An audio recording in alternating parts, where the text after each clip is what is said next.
ପାଳ ଛତୁ ବେସର ଅନେକ ଥର ଆପଣମାନେ ବନେଇଥିବେ।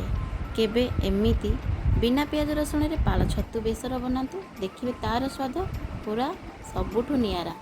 ଆଉ ଥରେ ବନେଇଲେ ଆପଣ ବାରମ୍ବାର ବନେଇକି ଖାଇବେ। ତ ଚାଲନ୍ତୁ ଦେଖିନେବା ବିନା ପିଆଜ ରସୁଣରେ ପାଳ ଛତୁ ବେସରର ରେସିପି ଦେଖିବା ପୂର୍ବରୁ ଆପଣମାନଙ୍କୁ ମୋ ତରଫରୁ ନମସ୍କାର। ସର୍ବପ୍ରଥମେ ଆପଣ ସମସ୍ତଙ୍କୁ ଆମ ଡିଟେଲ୍ସ ନା ୟୁଟ୍ୟୁବ୍ ରୋଷେଇ ଚ୍ୟାନେଲକୁ ଅନେକ ସ୍ୱାଗତ। ପ୍ରଥମେ ତ ଏଇଠି ମୁଁ ନେଇଯାଇଛି 1 କେଜିର ପାଳ ଛତୁକୁ ଭଲ ଭାବରେ ସଫା କରିକି ତାକୁ କାଟି ନେଇଛି। ତାକୁ 2ରୁ 3 ଥର ମୁଁ ପାଣିରେ ଭଲ ଭାବରେ ଧୋଇ ନେଇଛି। ଏମିତି ବଡ଼ ବଡ଼ ପିସ୍ କରି କାଟିଛି। ତ ୟାକୁ ରଖିନେବା ସାଇଡ଼୍ରେ। ଛତୁ ପାଇଁ ଏବେ ଆମେ ମସଲା ପ୍ରସ୍ତୁତ କରିନେବା। ଏଇଠି ଗୋଟେ ମିକ୍ସିଂ ଜାର୍ ନେଇଯାଇଛି। ମିକ୍ସିଂ ଜାର୍ରେ 1 ବଡ଼ ଚାମଚ ମୁଁ ଦେଇଦେଇଛି ଧଳା ସୋରିଷ, ତାପରେ 1 ବଡ଼ ଚାମଚ କଳା ସୋରିଷ ମଧ୍ୟ ଆଡ଼୍ କରି ନେଇଛି। ଗୋଟା ଧନିଆ ଏଇଠି 1 ଚାମଚ ଆଡ଼୍ କରି ନେଇଛି। ଗୋଟା ଜିରା ଏଇଠି 1 ଚାମଚ ଆଡ଼୍ କରି ନେଇଛି। 2 ଇଞ୍ଚର ଖଣ୍ଡେ ଅଦାକୁ ମୁଁ ଚୋପା ଛଡ଼େଇକି ଭଲ ଭାବରେ ଧୋଇକି ପିସ୍ କରି କାଟିକି ତାକୁ ମଧ୍ୟ ଆଡ଼୍ କରି ନେଇଛି। 2ଟା ଶୁଖିଲା ଲଙ୍କା ଏଠି ମୁଁ ଆଡ଼୍ କରି ନେଇଛି। ଏଠି ଆମେ ପାଣି 1/2 କପ୍ ଦେଇକି ତାକୁ ଚିକ୍କଣ କରିକି ବାଟି ନେଇ ଆସିବା। ଗ୍ୟାସ୍ ଅନ୍ କରିକି ଗ୍ୟାସ୍ରେ ମୁଁ ଗୋଟେ କଡ଼େଇ ବସାଇ ନେଇଛି। କଡ଼େଇ ଗରମ ହେଇଯିବା ପରେ ସୋରିଷ ତେଲ 1/2 କପ୍ ଏଠି ମୁଁ ଆଡ଼୍ କରି ନେଲି। ତେଲ ଗରମ ହେଇଯିବା ପରେ ସୋରିଷ 1 ଚାମଚ ଫୁଟେଇ ନେଲି। ସୋରିଷ ଭଲ ଭାବରେ ଫୁଟିଯିବା ପରେ 2ଟା ତେଜପତ୍ରକୁ ମଝିରେ 2 ଖଣ୍ଡ କରି ମୁଁ ଆଡ଼୍ କରି ନେଲି। ତାପରେ ବଟା ମସଲାକୁ ଏଠି ମୁଁ ଆଡ଼୍ କରି ନେଲି। 2ରୁ 3 ଚାମଚ ପାଣି ମଧ୍ୟ ଏବେ ଆଡ଼୍ କରି ନେଲି। ମସଲାକୁ ଭଲ ଭାବରେ 1 ମିନିଟ୍ ଆମେ କଷି ନେବା। ମସଲାକୁ ଭଲ ଭାବରେ 1 ମିନିଟ୍ କଷି ସାରିଲା ପରେ ନାଲି କାଶ୍ମୀରୀ ଲଙ୍କାଗୁଣ୍ଡ 1 ବଡ଼ ଚାମଚ, ହଳଦୀ ଗୁଣ୍ଡ 1 ଛୋଟ ଚାମଚ, ଏସବୁକୁ ଭଲ ଭାବରେ ମସଲା ସହିତ ଆମେ ଭଲସେ ମିଶାଇକି କଷି ନେବା। ତାପରେ 1 ବଡ଼ ସାଇଜ୍ର ଟମାଟୋକୁ ମୁଁ ଛୋଟ ଛୋଟ କାଟିକି ରଖିଥିଲି, ତାକୁ ମଧ୍ୟ ମସଲାରେ ଆଡ଼୍ କରି ନେଲି। ୟାକୁ ଭଲ ଭାବରେ ଆମେ ମସଲା ସହିତ ମିଶାଇ ନେବା। ଆଉ ସ୍ୱାଦ ଅନୁସାରେ ଆମେ ଲୁଣ 2 ଚାମଚ ଆଡ଼୍ କରିନେବା, ଛୋଟ ଚାମଚରେ 2 ଚାମଚ। ଏସବୁକୁ ଭଲ ଭାବରେ ମିଶାଇକି 5 ମିନିଟ୍ ମସଲାକୁ ଆମେ କଷି ନେବା ଅଳ୍ପ ପାଣି ଦେଇକି।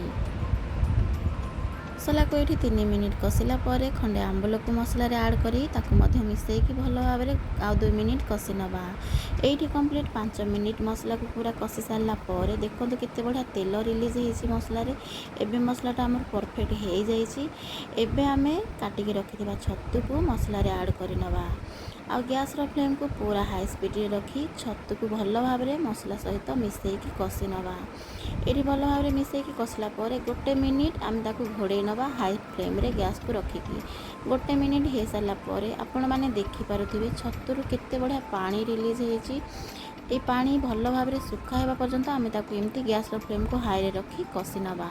ଛତୁରେ ଯାହା ବି ସବୁ ପାଣି ରିଲିଜ୍ ହେଇଥିଲା ସେ ସବୁ ମରିଗଲାଣି। ଆଉ ଛତୁ ଶୁଖା ହେଇଯାଇଛି। ଅଧା ଅଧି ମଧ୍ୟ ଛତୁ ଆମର ସିଝି ଯାଇଛି। ମସଲା ବି ବହୁତ ବଢ଼ିଆ ସେ ସିଝି ଯାଇଛି। এই ଷ୍ଟେଜ୍ରେ ଆମେ 1 ଗ୍ଲାସ୍ ପାଣି ଆଡ଼୍ କରି ନେବା।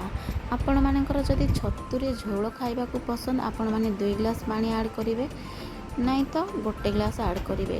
ଏଠି ମୁଁ କଷା ବନାଉଛି ସେଥିପାଇଁ 1 ଗ୍ଲାସ୍ ପାଣି ଆଡ଼୍ କରିଛି। ଗ୍ୟାସ୍ର ଫ୍ଲେମ୍କୁ ଲୋ ଟୁ ମିଡ଼ିୟମ୍ କରିକି ତାକୁ କଭର୍ କରିକି ଏଠି ମୁଁ 1 ମିନିଟ୍ ପାଇଁ ଛାଡ଼ି ଦେଉଛି।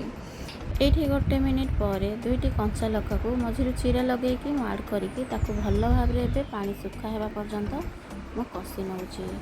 ଏଇଠି ଦେଖନ୍ତୁ ଛତୁରୁ ପୁରା ପାଣି ସବୁ ଶୁଖା ହେଇଯାଇଛି। ଏଇଟା ଛତୁ କଷା ଆମର ପୁରା ରେଡ଼ି ହେଇଗଲା। ଦେଖନ୍ତୁ ବିନା ପିଆଜ ରସୁଣରେ ଛତୁ ବେସର ପୁରା ରେଡ଼ି।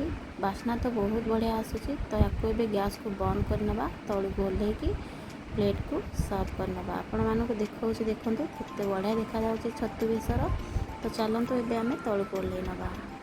ଜଗବନ୍ଧୁ ଏଇଠି ପ୍ରସ୍ତୁତ ହେଇଗଲା ଆମର ବିନା ପିଆଜ ରସୁଣରେ ଛତୁ ବେସର। ଛତୁ ବେସରକୁ ଆପଣମାନେ ପଖାଳ ସହିତ ଖାଇପାରିବେ।